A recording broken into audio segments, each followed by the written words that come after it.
wọ́n ti ṣépè fún ni ìyá kan ló wà ń di ọ̀rọ̀ ẹ̀ àwọn kan ló gbẹ́sẹ̀ lógo ẹ̀ níbo tó dẹ̀ jẹ́ mùsùlùmí gbẹ́sẹ̀ lógo wọn ò gbẹ́sẹ̀ wọn kúrò ńbẹ̀ àbí tí kì bá ṣe ayé àlùkùránì má dẹ̀ fi tọ̀fọ̀ gbẹ́ màá kọ́ yín ní nǹkan tó máa ṣe afá ẹ lọ sọ́dọ̀ àwọn obìnrin ẹ lọ gbowó àdúrà wa ẹ sanwó àdúrà afá ẹ̀yin náà ẹ máa sanwó Mr. Túndé náà máa sanwó àdúrà yìí Mr. Kúnlé náà máa sanwó àtẹ̀yìn tó kù ẹ wá lọ practice ẹ̀ wò ẹ lè fálù ẹ ní kì í ṣe pé bóyá pa ń gbowó ìpé fún ọkọ pé kókò jẹ́ sàárà ẹlòmíì ò ń ṣe sàárà àti tó má béèrè lọ́wọ́ rẹ̀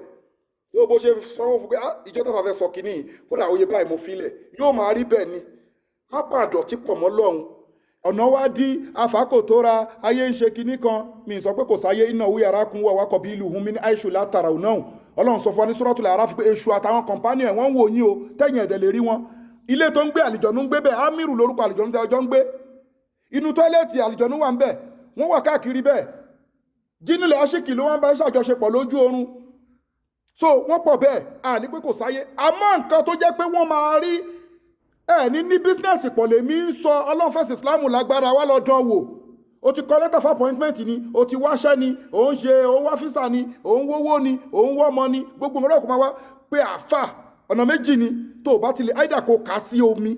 àbí kó pàṣà tó bá mọ̀ pé o trust kàn bá ẹ kọ́ kí ló fẹ́ kọ́ ní kàn bá ẹ kọ́ pé àwùjọ ní kàn bá ẹ kọ́ Suratul Fatiha wọ́n bá ẹ hàn Suratul Fatiha méje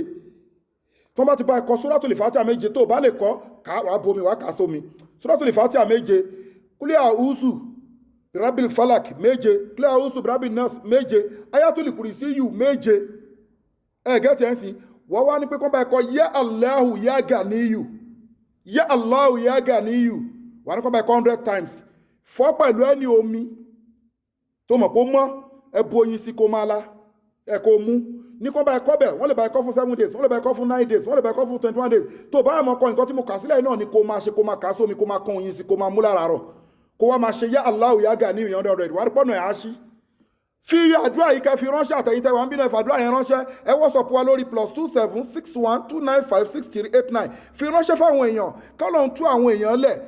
bó ṣe fi ránṣẹ́ kọ́lọ̀ lè tú àwọn èèyàn lẹ̀ yẹn náà bẹ́ẹ̀ náà lọ́la ṣe tú ọ̀rọ̀ ẹ lẹ̀ Ayatul Kursiyu Fatiha méje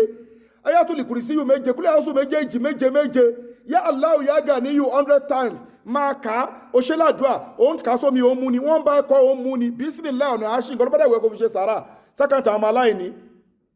0123 214 254 Wema Bank of Nigeria